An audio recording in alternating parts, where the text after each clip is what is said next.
लीजिए सुनिए मुंशी प्रेमचंद के लिखे कथा संग्रह मानसरोवर 2 की कहानी शूद्रा, मेरी यानी समीर गोस्वामी की आवाज में।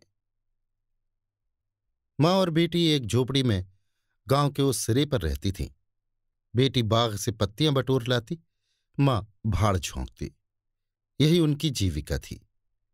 सेर 2 सेर अनाज मिल जाता था, खाकर पड़ रहती थीं। माता विधवा थी, बेटी कंवारी। घर में और कोई आदमी न था। मां का नाम गंगा था, बेटी का गौरा। गंगा को कई साल से ये चिंता लगी हुई थी कि कहीं गौरा की सगाई हो जाए, लेकिन कहीं बात पक्की न होती थी। अपने पति के मर जाने के बाद गंगा ने कोई दूसरा घर न किया था, न कोई दूसरा धंधा ही करती थी। इससे लोगों को संदेह हो गया था कि आखिर इसका गुजर कैसे होता है। और लोग तो छाती फाड़ फाड़ कर काम करते हैं, फिर भी पेट भर अन्न मयस्सर नहीं होता। ये स्त्री कोई धंधा नहीं करती, फिर भी माँ बेटी आराम से रहती हैं, किसी के सामने हाथ नहीं फैलाती। इसमें कुछ न कुछ रहस्य अवश्य है। धीरे धीरे ये संदेह और भी दृढ़ हो गया और अब तक जीवित था। बिरादरी में कोई गौरा से सगाई करने पर राजी न होता था। शूद्रों की बिरादरी बहुत छोटी होती है, 10-5 कोस से अधिक उसका क्षेत्र नहीं होता। इसीलिए एक दूसरे के गुण दोष किसी से छिपे नहीं रहते, उन पर पर्दा ही डाला जा सकता है। इस भ्रांति को शांत करने के लिए मां ने बेटी के साथ कई तीर्थ यात्राएं की, उड़ीसा तक हो आई, लेकिन संदेह न मिटा। गौरा युवती थी, सुंदरी थी, पर उसे किसी ने कुएं पर या खेतों में हंसते बोलते नहीं देखा। उसकी निगाह कभी ऊपर उठती ही न थी। लेकिन ये बातें भी संदेह को और पुष्ट करती थीं। अवश्य कोई न कोई रहस्य है। कोई युवती इतनी सती नहीं हो सकती। कुछ गुपचुप की बात अवश्य है। यों ही दिन गुजरते जाते थे। बुढ़िया दिनों दिन चिंता से घुल रही थी। उधर सुंदरी की मुख छवि दिन दिन निखरती जाती थी, कली खिलकर फूल हो रही थी। एक दिन एक परदेशी गांव से होकर निकला, 10-12 कोस से आ रहा था। नौकरी की खोज में कलकत्ते जा रहा था। रात हो गई, किसी कहार का घर पूछता हुआ गंगा के घर आया। गंगा ने उसका खूब आदर सत्कार किया, उसके लिए गेहूं का आटा लाई, घर से बर्तन निकाल कर दिए। कहार ने पकाया, खाया, लेटा, बातें होने लगी। सगाई की चर्चा छिड़ गई। कहार जवान था, गौरा पर निगाह पड़ी, उसका रंग ढंग देखा, उसकी सलज्ज छवि आंखों में खुब गई। सगाई करने पर राजी हो गया, लौटकर घर चला गया। 2-4 गहने अपनी बहन के यहां से लाया। गांव के बजाज ने कपड़े उधार दे दिए। 2-4 भाई बंदों के साथ सगाई करने आ पहुंचा। सगाई हो गई, यहीं रहने लगा। गंगा बेटी और दामाद को आंखों से दूर न कर सकती थी, परंतु 10 ही 5 दिनों में मंगरू के कानों में इधर उधर की बातें पड़ने लगीं। सिर्फ बिरादरी ही के नहीं, अन्य जाति वाले भी उसके कान भरने लगे। ये बातें सुन सुनकर मंगरू पछताता था कि नाहक यहां फंसा, पर गौरा को छोड़ने का ख्याल कर उसका दिल कांप उठता था। 1 महीने के बाद मंगरू अपनी बहन के गहने लौटाने गया। खाने के समय उसका बहनोई उसके साथ भोजन करने न बैठा। मंगरू को कुछ संदेह हुआ। बहनोई से बोला, तुम क्यों नहीं आते? बहनोई ने कहा, तुम खा लो, मैं फिर खा लूंगा। मंगरू, बात क्या है, तुम खाने क्यों नहीं उठते? बहनोई, जब तक पंचायत ना होगी मैं तुम्हारे साथ कैसे खा सकता हूं? तुम्हारे लिए बिरादरी तो न छोड़ दूंगा। किसी से पूछा न गूछा जाकर एक हरजाई से सगाई कर ली। मंगरू चौकी पर से उठ गया, मिर्जई पहनी और ससुराल चला आया। बहन खड़ी रोती रह गई। उसी रात को वो किसी से कुछ कहे सुने बगैर गौरा को छोड़कर कहीं चला गया। गौरा नींद में मग्न थी। उसे क्या खबर थी कि वो रत्न जो मैंने इतनी तपस्या के बाद पाया है, मुझे सदा के लिए छोड़े चला जा रहा है। कई साल बीत गए, मंगरू का कुछ पता न चला, कोई पत्र तक न आया, पर गौरा बहुत प्रसन्न थी। वो मांग में सिंदूर डालती, रंग बिरंग के कपड़े पहनती और अधरों पर मिस्सी के धड़े जमाती। मंगरू भजनों की एक पुरानी किताब छोड़ गया था, उसे कभी कभी पढ़ती और गाती। मंगरू ने उसे हिंदी सिखा दी थी। टटोल टटोल कर भजन पढ़ लेती थी। पहले वो अकेली बैठी रहती थी। गांव की और स्त्रियों के साथ बोलते चालते उसे शर्म आती थी। उसके पास वो वस्तु न थी जिस पर दूसरी स्त्रियां गर्व करती थीं। सभी अपने अपने पति की चर्चा करती। गौरा के पति कहाँ था? वो किसकी बातें करती? अब उसके भी पति था। अब वो अन्य स्त्रियों के साथ इस विषय पर बातचीत करने की अधिकारिणी थी। वो भी मंगरू की चर्चा करती। मंगरू कितना स्नेहशील है, कितना सज्जन, कितना वीर। पति चर्चा से उसे कभी तृप्ति ही न होती थी। स्त्रियां पूछती, मंगरू तुम्हें छोड़कर क्यों चले गए? गौरा कहती, क्या करते? मर्द कभी ससुराल में रहता है? देश परदेश में निकलकर 4 पैसे कमाना ही तो मर्दों का काम है। नहीं तो मान मर्जात का निर्वाह कैसे हो? जब कोई पूछता चिट्ठी पत्री क्यों नहीं भेजते, तो हंसकर कहती, अपना पता ठिकाना बताते डरते हैं। जानते हैं ना कि गौरा आकर सिर पर सवार हो जाएगी। सच कहती हूं, उनका पता ठिकाना मालूम हो जाए तो यहां मुझसे एक दिन भी न रहा जाए। वो बहुत अच्छा करते हैं कि मेरे पास चिट्ठी पत्री नहीं भेजते। बेचारे परदेश में कहां पर गृहस्थी संभालते फिरेंगे। एक दिन किसी सहेली ने कहा, हम न मानेंगे। तेरा जरूर मंगरू से झगड़ा हो गया, नहीं तो बिना कुछ कहे सुने क्यों चले जाते? गौरा ने हंसकर कहा, बहन, अपने देवता से भी कोई झगड़ा करता है? वो मेरे मालिक हैं, भला मैं उनसे झगड़ा करूंगी? जिस दिन झगड़े की नौबत आएगी कहीं डूब मरूंगी। मुझसे कह के जाने पाते, मैं उनके पैरों से लिपट न जाती। एक दिन कलकत्ते से एक आदमी आकर गंगा के घर ठहरा। पास ही के किसी गांव में अपना घर बताया। कलकत्ते में वो मंगरू के पड़ोस ही में रहता था। मंगरू ने उससे गौरा को अपने साथ लाने को कहा था। 2 साड़ियां और राह खर्च के लिए रुपए भी भेजे थे। गौरा फूली न समाई, बूढ़े ब्राह्मण के साथ चलने को तैयार हो गई। चलते वक्त वो गांव की सब औरतों से गले मिली। गंगा उसे स्टेशन तक पहुंचाने गई। सब कहते थे बेचारी लड़की के भाग जागे, नहीं तो यहां कुड़ कुड़ कर मर जाती। रास्ते भर गौरा सोचती जाती थी, ना जाने वो कैसे हो गए होंगे। अब तो मूछें अच्छी तरह निकल आई होंगी। परदेश में आदमी सुख से रहता है, देह भराई होगी, बाबू साहब हो गए होंगे। मैं पहले 2-3 दिन उनसे बोलूंगी ही नहीं, फिर पूछूंगी तुम मुझे छोड़कर क्यों चले गए।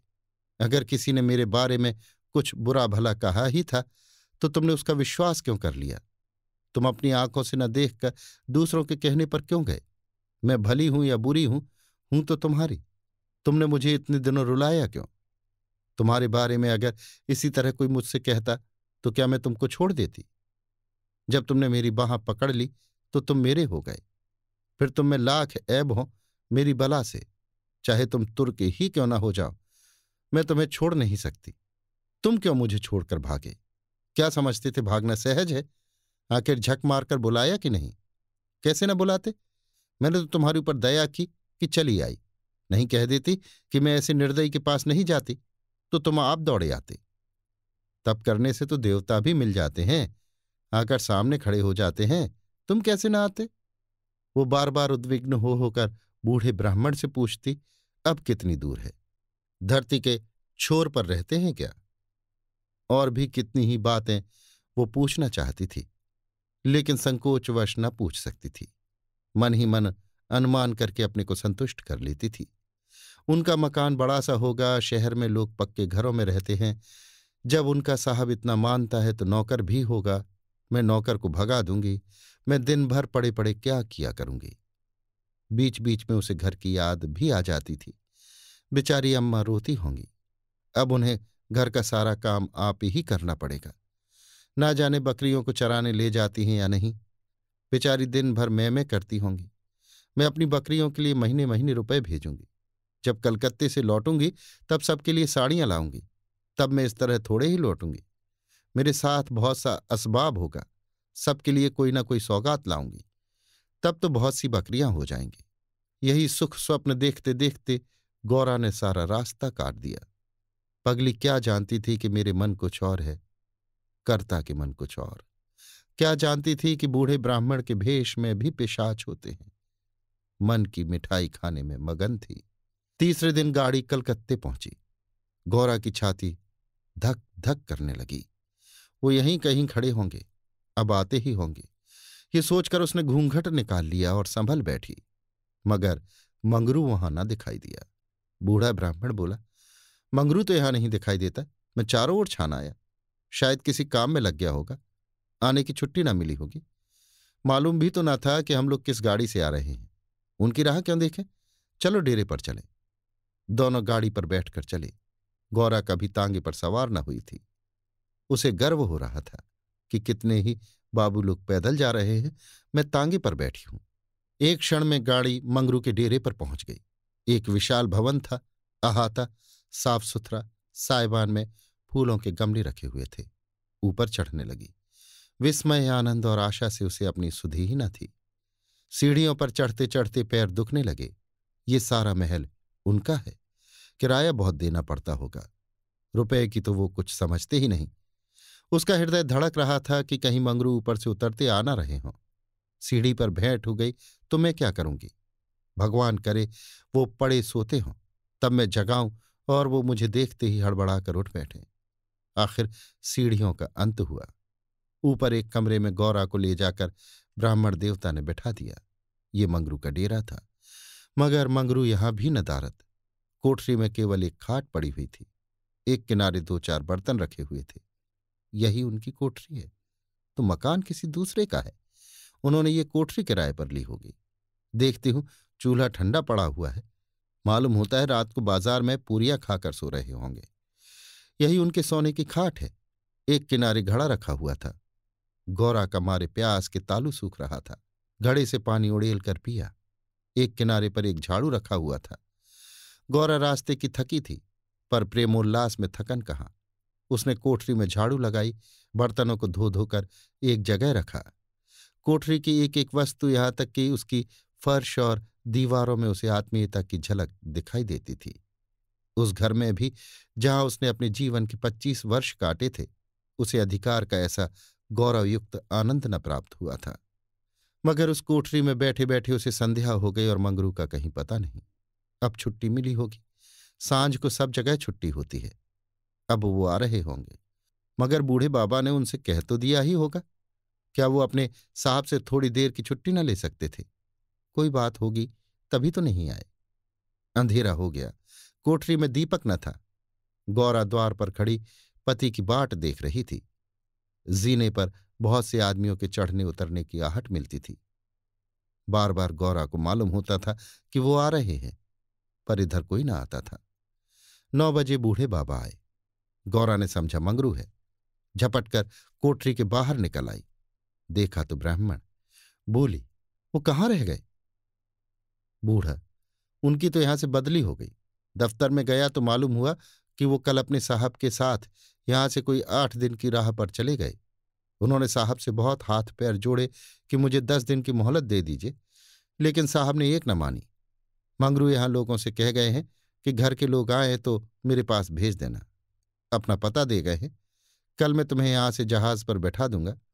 उस जहाज पर हमारे देश के और भी बहुत से आदमी होंगे, इसलिए मार्ग में कोई कष्ट न होगा। गौरा ने पूछा, कै दिन में जहाज पहुंचेगा?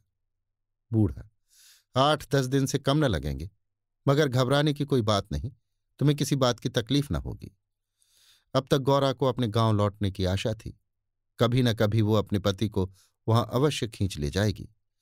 लेकिन जहाज पर बैठकर उसे ऐसा मालूम हुआ कि अब फिर माता को न देखूंगी, फिर गांव के दर्शन न होंगे। देश से सदा के लिए नाता टूट रहा है। वो देर तक घाट पर खड़ी रोती रही। जहाज और समुद्र देखकर उसे भय हो रहा था। हृदय दहला जाता था। शाम को जहाज खुला। उस समय गौरा का हृदय एक अलक्ष्य भय से चंचल हो उठा। थोड़ी देर के लिए नैराश्य ने उस पर अपना आतंक जमा लिया। न जाने किस देश में जा रही हूं, उनसे वहां भेंट होगी या नहीं, उन्हें कहाँ खोजती फिरूंगी, कोई पता ठिकाना भी तो नहीं मालूम। बार बार पछताती थी कि एक दिन पहले क्यों न चली आई। कलकत्ते में भेंट हो जाती तो मैं उन्हें वहां कभी न जाने देती। जहाज पर और भी कितने ही मुसाफिर थे। कुछ स्त्रियां भी थीं। उनमें बराबर गाली गलौच होती रहती थी, इसलिए गौरा को उनसे बातें करने की इच्छा न होती थी। केवल एक स्त्री उदास दिखाई देती थी। रंग ढंग से वो किसी भले घर की स्त्री मालूम होती थी। गौरा ने उससे पूछा, तुम कहाँ जाती हो बहन? उस स्त्री की बड़ी बड़ी आंखें सजल हो गईं। बोली, कहाँ बताऊं बहन, कहाँ जा रही हूं? जहां भाग्य लिए जाता है वहीं जा रही हूं। तुम कहाँ जाती हो? गौरा, मैं तो अपने मालिक के पास जा रही हूं। जहां ये जहाज रुकेगा वहीं वो नौकर हैं। मैं कल आ जाती तो उनसे कलकत्ते में भेंट हो जाती। आने में देर हो गई। क्या जानती थी कि वो इतनी दूर चले जाएंगे? नहीं, क्यों देर करती? स्त्री, अरे बहन, कहीं तो मैं भी तो कोई बहका कर नहीं लाया है। तुम घर से किसके साथ आई हो? गौरा, मेरे मालिक ने तो कलकत्ता से आदमी भेजकर मुझे बुलाया था। स्त्री, वो आदमी तुम्हारा जान पहचान का था? गौरा, नहीं, उसी तरफ का एक बूढ़ा ब्राह्मण था। स्त्री, वही लंबा सा दुबला पतला लकलक बूढ़ा जिसकी एक आंख में फूली पड़ी हुई है? गौरा, हाँ हाँ वही। क्या तुम उसे जानती हो? स्त्री, उसी दुष्ट ने तो मेरा भी सर्वनाश किया। ईश्वर करे उसकी सातों पुश्तें नरक भोगें, उसका निर्वंश हो जाए, कोई पानी देने वाला भी न रहे, कोढ़ी होकर मरे। मैं अपना वृतांत सुनाऊं तो तुम समझोगी कि झूठ है, किसी को विश्वास न आएगा। क्या कहूं, बस यही समझ लो कि इसके कारण मैं न घर की रह गई न घाट की, किसी को मुंह नहीं दिखा सकती। मगर जान तो बड़ी प्यारी होती है। मिर्च के देश जा रही हूं कि वहीं मेहनत मजदूरी करके जीवन के दिन काट दूं। गौरा के प्राण नहों में समा गए। मालूम हुआ जहाज अथाह जल में डूबा जा रहा है। समझ गई कि बूढ़े ब्राह्मण ने दगा की। अपने गांव में सुना करती थी कि गरीब लोग मिर्च में भर्ती होने के लिए जाया करते हैं, मगर जो वहां जाता है फिर नहीं लौटता। हे भगवान, तुमने मुझे किस पाप का ये दंड दिया? बोली, ये सब क्यों लोगों को इस तरह छलकर मिर्च भेजते हैं? स्त्री, रुपए के लोभ से और किस लिए? सुनती हूं आदमी पीछे इन सभी को कुछ रुपए मिलते हैं। गौरा, तो बहन वहां हमें क्या करना पड़ेगा? स्त्री, मजूरी। गौरा सोचने लगी, अब क्या करूं? वो आशा नौका जिस पर बैठी हुई वो चली जा रही थी टूट गई थी, और अब समुद्र की लहरों के सिवा उसकी रक्षा करने वाला कोई न था। जिस आधार पर उसने अपना जीवन भवन बनाया था वो जलमग्न हो गया। अब उसके लिए जल के सिवा और कहाँ आश्रय है? उसको अपनी माता की, अपने घर की, अपने गांव की सहेलियों की याद आई, और ऐसी घोर मर्म वेदना होने लगी मानो कोई सर्प अंतस्थल में बैठा हुआ बार बार डस रहा हो। भगवान, अगर मुझे यही यातना देनी थी तो तुमने मुझे जन्म ही क्यों दिया था? तुम्हें दुखिया पर दया नहीं आती? जो पिसे हुए हैं उन्हीं को पीसते हो। करुण स्वर से बोली, तो अब क्या करना होगा बहन? स्त्री, ये तो वहां पहुंचकर मालूम होगा। अगर मजूरी ही करनी पड़े तो कोई बात नहीं, लेकिन अगर किसी ने कुदृष्टि से देखा तो मैंने निश्चय कर लिया है कि या तो उसी के प्राण ले लूंगी या अपने ही प्राण दे दूंगी। ये कहते कहते उसे अपना वृतांत सुनाने की वो उत्कट इच्छा हुई जो दुखियों को हुआ करती है। बोली, मैं बड़े घर की बेटी और उससे भी बड़े घर की बहू हूं, पर अभागिनी। विवाह के तीसरे ही साल पतिदेव का देहांत हो गया। चित्त की कुछ ऐसी दशा हो गई कि नित्य मालूम होता वो मुझे बुला रहे हैं। पहले तो आंख झपकते ही उनकी मूर्ति सामने आ जाती थी, लेकिन फिर तो ये दशा हो गई कि जागृत दशा में भी रह रहकर उनके दर्शन होने लगे। बस यही जान पड़ता था कि वो साक्षात खड़े बुला रहे हैं। किसी से शर्म के मारे कहती न थी, पर मन में ये शंका होती थी कि जब उनका देहावसान हो गया है तो वो मुझे दिखाई कैसे देते हैं। मैं इसे भ्रांति समझकर चित्त को शांत न कर सकती थी। मन कहता था, जो वस्तु प्रत्यक्ष दिखाई देती है वो मिल क्यों नहीं सकती? केवल वो ज्ञान चाहिए। साधु महात्माओं के सिवा ज्ञान और कौन दे सकता है? मेरा तो अब भी विश्वास है कि अभी ऐसी क्रियाएं हैं जिनसे हम मरे हुए प्राणियों से बातचीत कर सकते हैं, उनको स्थूल रूप में देख सकते हैं। महात्माओं की खोज में रहने लगी। मेरे यहां अक्सर साधु संत आते थे, उनसे एकांत में इस विषय में बातें किया करती थी, पर वे लोग सतुपदेश देकर मुझे टाल देते थे। मुझे सतुपदेशों की जरूरत न थी। मैं वैधव्य धर्म खूब जानती थी। मैं तो वो ज्ञान चाहती थी जो जीवन और मरण के बीच का पर्दा उठा दे। 3 साल तक मैं इसी खेल में लगी रही।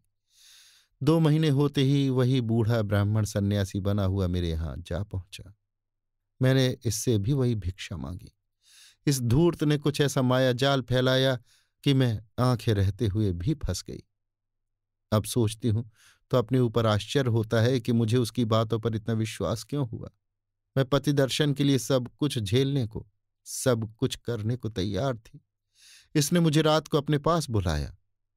मैं घर वालों से पड़ोसिन के घर जाने का बहाना करके इसके पास गई। एक पीपल से इसकी धुएं जल रही थी।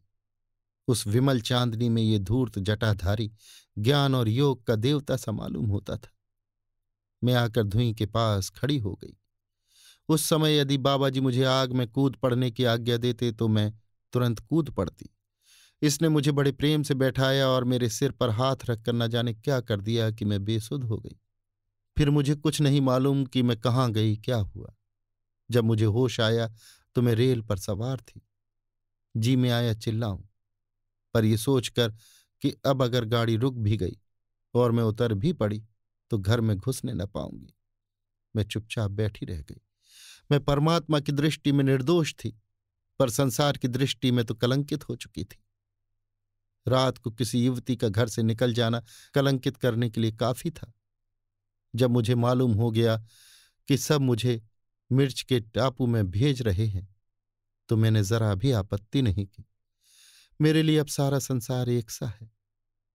जिसका संसार में कोई ना हो उसके लिए देश परदेश दोनों बराबर हैं। हाँ, ये पक्का निश्चय कर चुकी हूं कि मरते दम तक अपने सत की रक्षा करूंगी। विधि के हाथ में मृत्यु से बढ़कर कोई यातना नहीं। विधवा के लिए मृत्यु का क्या भय, उसका तो जीना और मरना दोनों बराबर है। बल्कि मर जाने से जीवन की विपत्तियों का तो अंत हो जाएगा। गौरा ने सोचा, इस स्त्री में कितना धैर्य और साहस है, फिर मैं क्यों इतनी कातर और निराश हो रही हूं। जब जीवन की अभिलाषाओं का अंत हो गया तो जीवन के अंत का क्या डर। बोली, बहन, हम और तुम एक ही जगह रहेंगी, मुझे तो अब तुम्हारा ही भरोसा है। स्त्री ने कहा, भगवान का भरोसा रखो और मरने से मत डरो। सघन अंधकार छाया हुआ था। ऊपर काला आकाश था, नीचे काला जल। गौरा आकाश की ओर ताक रही थी, उसकी संगनी जल की ओर। उसके सामने आकाश के कुसुम थे, इसके आगे अनंत अखंड अपार अंधकार था। जहाज से उतरते ही एक आदमी ने यात्रियों के नाम लिखने शुरू किए। इसका पहनाव तो अंग्रेजी था, पर वो बातचीत से हिंदुस्तानी मालूम होता था। गौरा सिर झुकाए अपनी संगिनी के पीछे खड़ी थी। उस आदमी की आवाज सुनकर वो चौंक पड़ी। उसने दबी आंखों से उसकी ओर देखा। उसके समस्त शरीर में सनसनी सी दौड़ गई। क्या स्वप्न तो नहीं देख रही हूं? आंखों पर विश्वास न आया। फिर उस पर निगाह डाली। उसकी छाती वेग से धड़कने लगी, पैर थर थर कांपने लगे।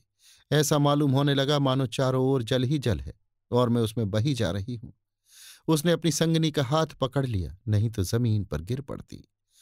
उसके सम्मुख वही पुरुष खड़ा था जो उसका प्राणाधार था और जिससे इस जीवन में भेंट होने की उसे लेश मात्र भी आशा न थी।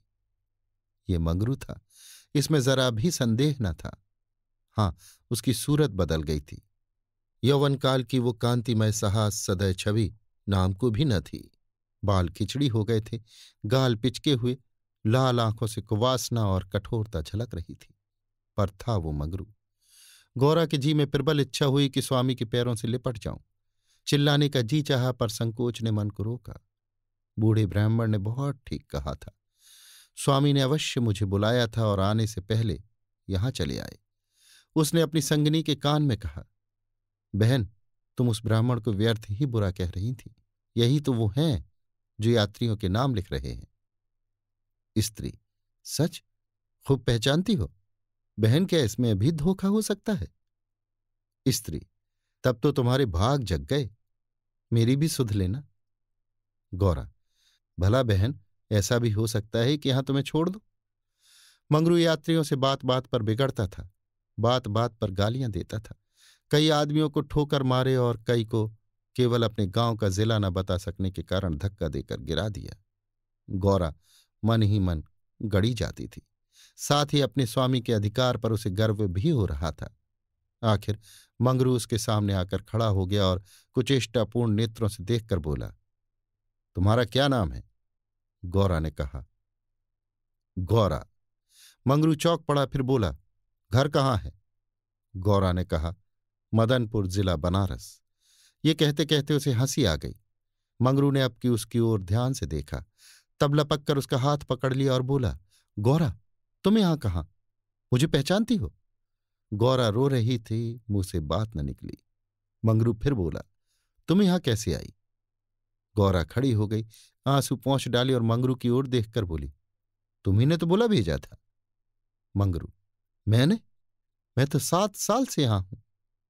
गौरा, तुमने उस बूढ़े ब्राह्मण से मुझे लाने को नहीं कहा था? मंगरू, कह तो रहा हूं मैं 7 साल से यहां हूं और मरने पर ही यहां से जाऊंगा। भला तुम्हें क्यों बुलाता? गौरा को मंगरू से इस निष्ठुरता की आशा न थी। उसने सोचा, अगर ये सत्य भी हो कि उन्होंने मुझे नहीं बुलाया, तो भी इन्हें मेरा यो अपमान न करना चाहिए था। क्या ये समझते हैं कि मैं इनकी रोटियों पर आई हूं? ये तो इतने ओछे स्वभाव के न थे। शायद दर्जा पाकर इन्हें मद हो गया है। नारी सुलभ अभिमान से गर्दन उठाकर उसने कहा, तुम्हारी इच्छा हो तो अब से लौट जाऊं। तुम्हारे ऊपर भार बनना नहीं चाहती। मंगरू कुछ लज्जित होकर बोला, अब तुम यहां से लौट नहीं सकती गौरा। यहां आकर विरला ही कोई लौटता है।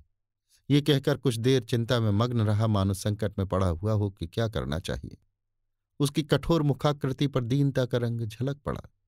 तब कातर स्वर से बोला, जब आ गई हो तो रहो, जैसी कुछ पड़ेगी देखी जाएगी।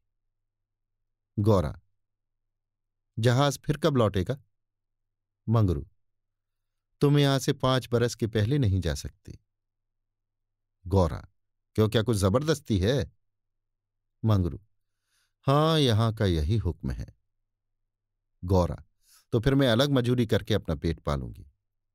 मंगरू ने सचल नेत्र होकर कहा, जब तक मैं जीता हूं तुम मुझसे अलग नहीं रह सकती। गौरा, तुम्हारे ऊपर भार बनकर न रहूंगी। मंगरू, मैं तुम्हें भार नहीं समझता गौरा, लेकिन ये जगह तुम जैसी देवियों के रहने लायक नहीं। नहीं तो अब तक मैंने तुम्हें कब का बुला लिया होता। वही बूढ़ा आदमी जिसने तुम्हें बहकाया मुझे घर से आते समय पटने में मिल गया और झांसा देकर मुझे यहां भर्ती करा दिया। तब से यहीं पड़ा हुआ हूं। चलो मेरे घर में रहो, वहां बातें होंगी। ये दूसरी औरत कौन है? गौरा, ये मेरी सखी है। इन्हें भी वही बूढ़ा बहका लाया है। मंगरू, ये तो किसी कोठी में जाएंगे। इन सब आदमियों की बांट होगी। जिसके हिस्से में जितने आदमी आएंगे उतने हर कोठी में भेजे जाएंगे। गौरा, ये तो मेरे साथ रहना चाहती हैं। मंगरू, अच्छी बात है, उन्हें भी लेती चलो। यात्रियों के तो नाम लिखे ही जा चुके थे। मंगरू ने उन्हें एक चपरासी को सौंपकर दोनों औरतों के साथ घर की राह ली। दोनों ओर सघन वृक्षों की कतारें थीं। जहां तक निगाह जाती थी ऊख ही ऊख दिखाई देती थी। समुद्र की ओर से शीतल निर्मल वायु की झोंके आ रहे थे। अत्यंत सुरम्य दृश्य था। पर मंगरू की निगाह उस ओर न थी। वो भूमि की ओर ताकता सिर झुकाए संदिग्ध चाल से चला जा रहा था, मानो मन ही मन कोई समस्या हल कर रहा है। थोड़ी ही दूर गए थे कि सामने से 2 आदमी आते हुए दिखाई दिए। समीप आकर दोनों रुक गए और एक ने हंसकर कहा, मंगरू, इनमें से एक हमारी है। दूसरा बोला, और दूसरी मेरी। मंगरू का चेहरा तमतमा उठा। भीषण क्रोध से कांपता हुआ बोला, ये दोनों मेरे घर की औरतें हैं, समझ गए? इन दोनों ने जोर से कहकहा मारा और एक ने गौरा के समीप आकर उसका हाथ पकड़ने की चेष्टा करके कहा, ये मेरी है, चाहे तुम्हारे घर की हो चाहे बाहर की। चचा, हमें चकमा देते हो? मंगरू, कासिम, इन्हें मत छेड़ो, नहीं तो अच्छा ना होगा। मैंने कह दिया मेरे घर की औरतें हैं। मंगरू की आंखों से अग्निज्वाला सी निकल रही थी। वो दोनों उसके मुख का भाव देखकर कुछ सहम गए और समझ लेने की धमकी देकर आगे बढ़े। किंतु मंगरू के अधिकार क्षेत्र से बाहर पहुंचते ही एक ने पीछे से ललकार कर कहा, देखें कहाँ लेके जाते हो। मंगरू ने उधर ध्यान न दिया, जरा कदम बढ़ाकर चलने लगा। जैसे संध्या के एकांत में हम कब्रिस्तान के पास से गुजरते हैं, हमें पग पग पर यही शंका होती है कि कोई शब्द कान में न पड़ जाए, कोई सामने आकर खड़ा न हो जाए, कोई जमीन के नीचे से कफन ओढ़े उठ न खड़ा हो। गौरा ने कहा, ये दोनों बड़े सोहदे थे। मंगरू, और मैं किस लिए कह रहा था कि ये जगह तुम जैसी स्त्रियों के रहने लायक नहीं। सहसा दाहिनी तरफ से एक अंग्रेज घोड़ा दौड़ाता हुआ आ पहुंचा और मंगरू से बोला, वेल जमादार, ये दोनों औरतें हमारी कोठी में रहेगा। हमारी कोठी में कोई औरत नहीं है। मंगरू ने दोनों औरतों को अपने पीछे कर लिया और सामने खड़ा होकर बोला, साहब, ये दोनों हमारे घर की औरतें हैं। साहब, ओहो, तुम झूठा आदमी। हमारी कोठी में कोई औरत नहीं है और तुम दो ले जाएगा? ऐसा नहीं हो सकता। गौरा की ओर इशारा करके, इसको हमारी कोठी पर पहुंचा दो। मंगरू ने सिर से पैर तक कांपते हुए कहा, ऐसा नहीं हो सकता। मगर साहब आगे बढ़ गया। उसके कान में बात न पहुंची। उसने हुक्म दे दिया था और उसकी तामील करना जमादार का काम था। शेष मार्ग निर्विघ्न समाप्त हुआ। आगे मजूरों के रहने के मिट्टी के घर थे। द्वारों पर स्त्री पुरुष जहां तहां बैठे हुए थे। सभी इन दोनों स्त्रियों की ओर घूरते थे और आपस में इशारे करके हंसते थे। गौरा ने देखा, उनमें छोटे बड़े का लिहाज नहीं है, न किसी की आंख में शर्म है। एक भदेसल औरत ने हाथ पर चिलम पीते हुए अपनी पड़ोसिन से कहा, 4 दिन की चांदनी फिर अंधेरा पाक। दूसरी अपनी चोटी गूंथती हुई बोली, कलोर है ना। मंगरू दिन भर द्वार पर बैठा रहा, मानो कोई किसान अपने मटर के खेत की रखवाली कर रहा हो। कोठरी में दोनों स्त्रियां बैठी अपने नसीबों को रो रही थीं। इतनी ही देर में दोनों को यहां की दशा का परिचय हो गया था। दोनों भूखी प्यासी बैठी थी। यहां का रंग देखकर भूख प्यास सब भाग गई थी।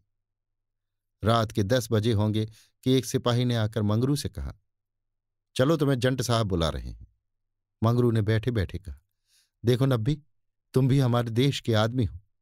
कोई मौका पड़े तो हमारी मदद करोगे ना? जाकर साहब से कह दो मंगरू कहीं गया है, बहुत होगा जुर्माना कर देंगे। नब्बी, ना भैया, गुस्से में भरा बैठा है, पिए हुए है, कहीं मार चले तो बस। यहां चमड़ा इतना मजबूत नहीं है। मंगरू, अच्छा तो जाकर कह दो नहीं आता। नब्बी, मुझे क्या, जाकर कह दूंगा, पर तुम्हारी खैरियत नहीं है। मंगरू ने जरा देर सोचकर लकड़ी उठाई और नब्बी के साथ साहब के बंगले पर चला। ये वही साहब थे जिनसे आज मंगरू की भेंट हुई थी। मंगरू जानता था कि साहब से बिगाड़ करके यहां एक क्षण भी निर्वाह नहीं हो सकता। जाकर साहब के सामने खड़ा हो गया। साहब ने दूर ही से डांटा, वो औरत कहाँ है? तुम उसे अपने घर में क्यों रखा है? मंगरू, हुजूर, वो मेरी ब्याहता औरत है। साहब, अच्छा, वो दूसरा कौन है? मंगरू, वो मेरी सगी बहन है हुजूर। साहब, हम कुछ नहीं जानता, तुमको लाना पड़ेगा, 2 में से कोई। मंगरू पैरों पर गिर पड़ा और रो रो कर अपनी सारी राम कहानी सुना गया, पर साहब जरा भी न पसीजे। अंत में वो बोला, हुजूर, वो दूसरी औरतों की तरह नहीं है। अगर यहां आ भी गई तो प्राण दे देंगी। साहब ने हंसकर कहा, ओह, जान देना इतना आसान नहीं है। नब्बी, मंगरू, अपनी दांव रोते क्यों हो? तुम हमारे घर में नहीं घुसे थे? अब भी जब घात पाते हो जा पहुंचते हो, अब रोते क्यों हो?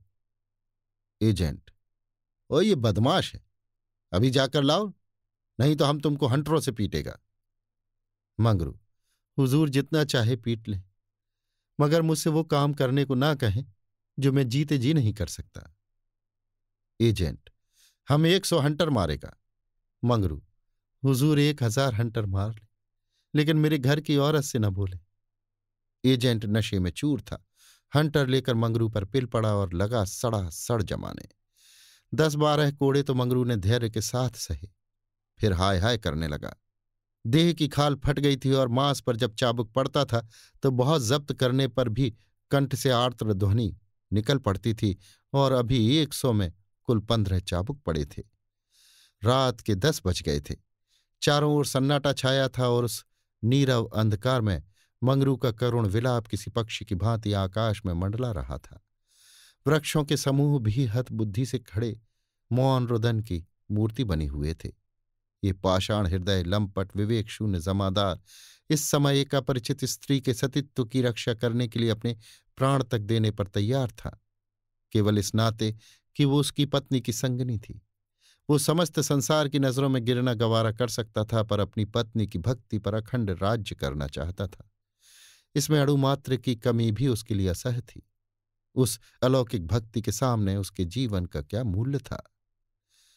ब्राह्मणी तो जमीन पर ही सो गई थी, पर गौरा बैठी पति की बाट जोह रही थी। अभी तक वो उससे कोई बात न कह सकी थी। 7 वर्षों की विपत्ति कथा कहने और सुनने के लिए बहुत समय की जरूरत थी, और रात के सिवा वो समय कब मिल सकता था। उसे ब्राह्मणी पर कुछ क्रोध सा आ रहा था कि ये क्यों मेरे गले का हार हुई, इसी के कारण तो वो घर में नहीं आ रहे हैं। एकाएक वो किसी का रोना सुनकर चौंक पड़ी। भगवान, इतनी रात गए कौन दुख का मारा रो रहा है? अवश्य कोई कहीं मर गया है। वो उठकर द्वार पर आई और ये अनुमान करके कि मंगरू यहां बैठा हुआ है, बोली, वो कौन रो रहा है, जरा देखो तो। लेकिन जब कोई जवाब न मिला तो वो स्वयं कान लगाकर सुनने लगी। सहसा उसका कलेजा धक से हो गया। ये तो उन्हीं की आवाज है। अब आवाज साफ सुनाई दे रही थी, मंगरू की आवाज थी। वो द्वार के बाहर निकल आई। उसके सामने एक गोली के टप्पे पर एजेंट का बंगला था। उसी तरफ से आवाज आ रही थी। कोई उन्हें मार रहा था। आदमी मार पड़ने पर ही इस तरह रोता है। मालूम होता है वही साहब उन्हें मार रहा है। वो वहां खड़ी न रह सकी, पूरी शक्ति से उस बंगले की ओर दौड़ी। रास्ता साफ था। एक क्षण में वो फाटक पर पहुंच गई। फाटक बंद था। उसने जोर से फाटक पर धक्का दिया, लेकिन वो फाटक न खुला, और कई बार जोर जोर से पुकारने पर भी कोई बाहर न निकला तो वो फाटक के जंगलों पर पैर रख के भीतर कूद पड़ी, और उस पार जाते ही उसने एक रोमांचकारी दृश्य देखा। मंगरू नंगे बदन बरामदे में खड़ा था और एक अंग्रेज उसे हंटरों से मार रहा था। गौरा की आंखों के सामने अंधेरा छा गया।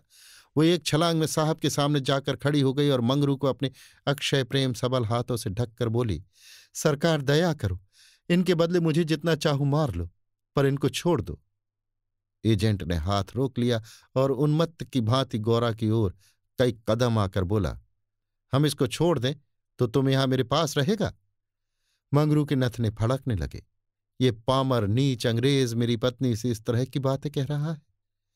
अब तक वो जिस अमूल्य रत्न की रक्षा के लिए इतनी यातनाएं सह रहा था, वही वस्तु साहब के हाथ में चली जा रही है। यह असह्य था। उसने चाहा कि लपक कर साहब की गर्दन पर चढ़ बैठूं। जो कुछ होना है हो जाए, ये अपमान सहने के बाद जीकर ही क्या करूंगा। लेकिन नब्बी ने उसे तुरंत पकड़ लिया और कई आदमियों को बुलाकर उसके हाथ पांव बांध दिए। मंगरू भूमि पर छटपटाने लगा। गौरा रोती हुई साहब के पैरों पर गिर पड़ी और बोली, हुजूर इन्हें छोड़ दे, मुझ पर दया करें। एजेंट, तुम हमारे पास रहेगा? गौरा ने खून का घूंट पीकर कहा, हां, रहूंगी। बाहर मंगरू बरामदे में पड़ा कराह रहा था। उसकी देह में सूजन थी और घाव में जलन। सारे अंग जकड़ गए थे। हिलने की भी शक्ति न थी। हवा घाव में शर के समान चुभती थी, लेकिन ये सारी व्यथा वो सह सकता था। असह्य ये था कि साहब गौरा के साथ इसी घर में विहार कर रहा है और मैं कुछ नहीं कर सकता। उसे अपनी पीड़ा भूल सी गई थी। कान लगाए सुन रहा था कि उनकी बातों की भनक कान में पड़ जाए। देखूं कि क्या बातें हो रही हैं। गौरा अवश्य चिल्लाकर भागेगी और साहब उसके पीछे दौड़ेगा। अगर मुझसे उठा जाता तो उस वक्त बचा को खोद कर गाड़ ही देता। लेकिन बड़ी देर हो गई। ना तो गौरा चिल्लाई, न बंगले से निकलकर भागी। वो उस सजे सजाए कमरे में साहब के साथ बैठी सोच रही थी, क्या इसमें तनिक भी दया नहीं है? मंगरू का पीड़ा क्रंदन सुन सुनकर उसके हृदय के टुकड़े हुए जाते थे। क्या इसके अपने भाई बंद मां बहन नहीं है?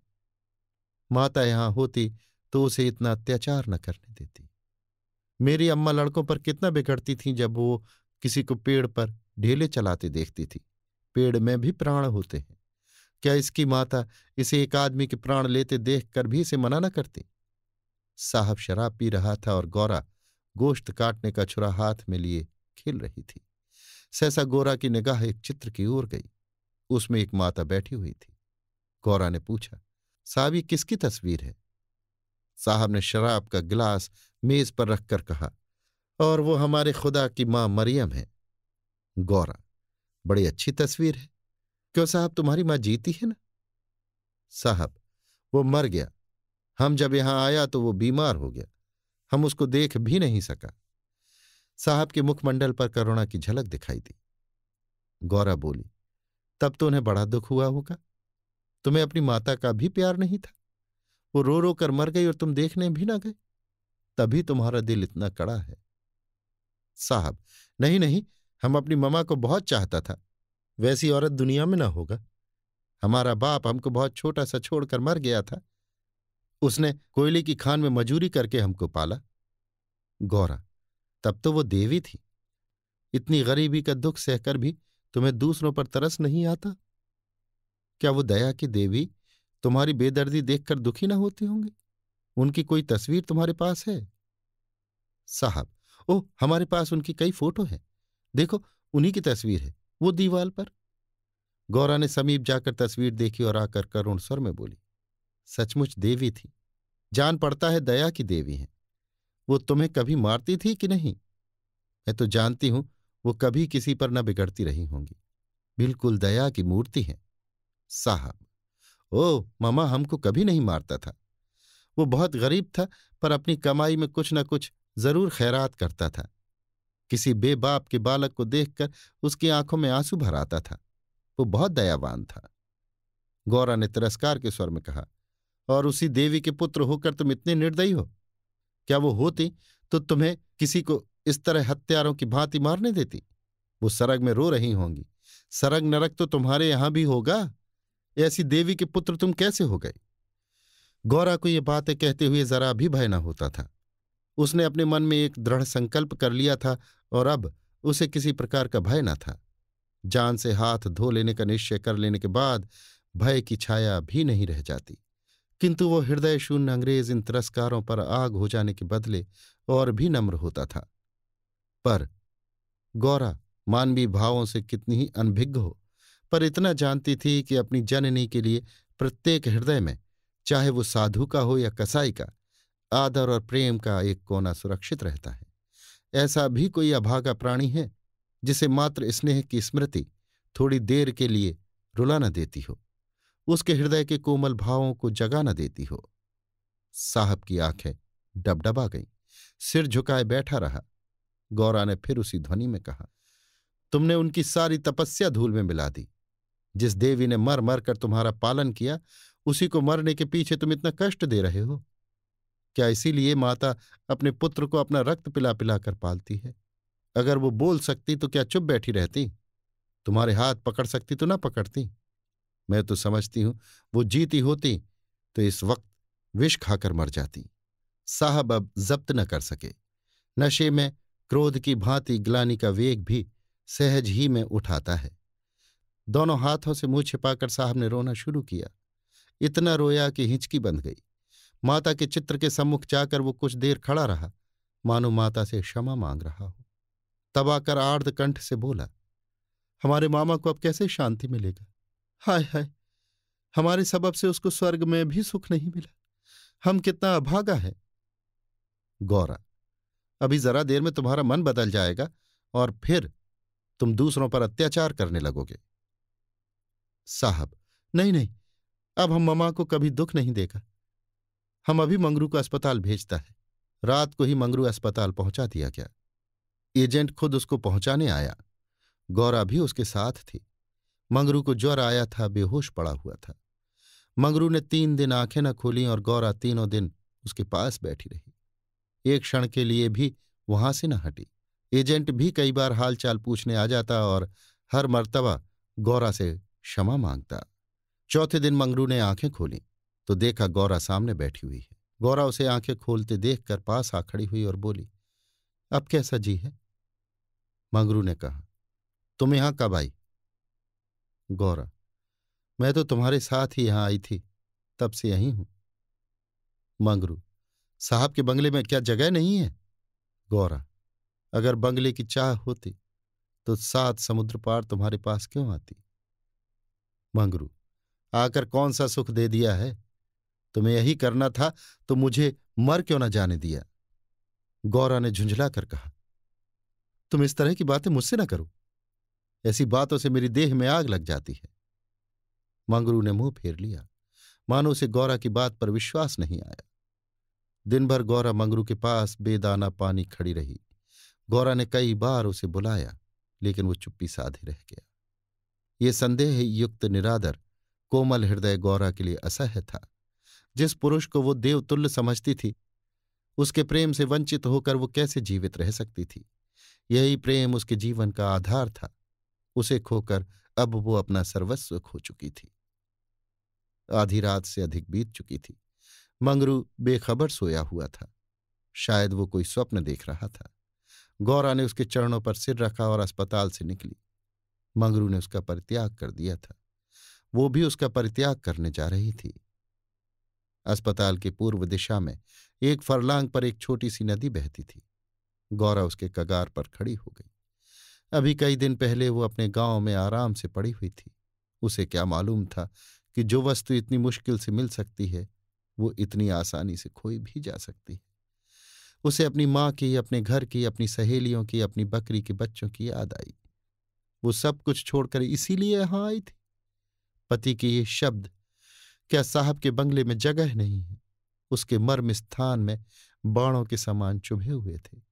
ये सब मेरे ही कारण तो हुआ। मैं न रहूंगी तो वो फिर आराम से रहेंगे। सहसा उसे ब्राह्मणी की याद आ गई। उस दुखिया के दिन यहां कैसे कटेंगे? चलकर साहब से कह दूं कि उसे या तो उसके घर भेज दें या किसी पाठशाला में काम दिला दे। वो लौटना ही चाहती थी कि किसी ने पुकारा, गौरा। वो मंगरू का करुण कंपित स्वर था। वो चुपचाप खड़ी हो गई। मंगरू ने फिर पुकारा, गौरा, गौरा, तुम कहां? मैं ईश्वर से कहता हूं कि। गौरा ने और कुछ न सुना। वो धम से नदी में कूद पड़ी। बिना अपने जीवन का अंत किए वो स्वामी की विपत्ति का अंत न कर सकती थी। धमाके की आवाज सुनते ही मंगरू भी नदी में कूदा। वो अच्छा तैराक था, मगर कई बार गोते मारने पर भी गौरा का कहीं पता न चला। प्रातःकाल दोनों लाशें साथ साथ नदी में तैर रही थीं। जीवन यात्रा में उन्हें वो चिरसंग कभी न मिला था। स्वर्ग यात्रा में दोनों साथ साथ जा रहे थे। अभी आप सुन रहे थे मुंशी प्रेमचंद के लिखे कथा संग्रह मानसरोवर 2 की कहानी शूद्रा, मेरी यानी समीर गोस्वामी की आवाज में।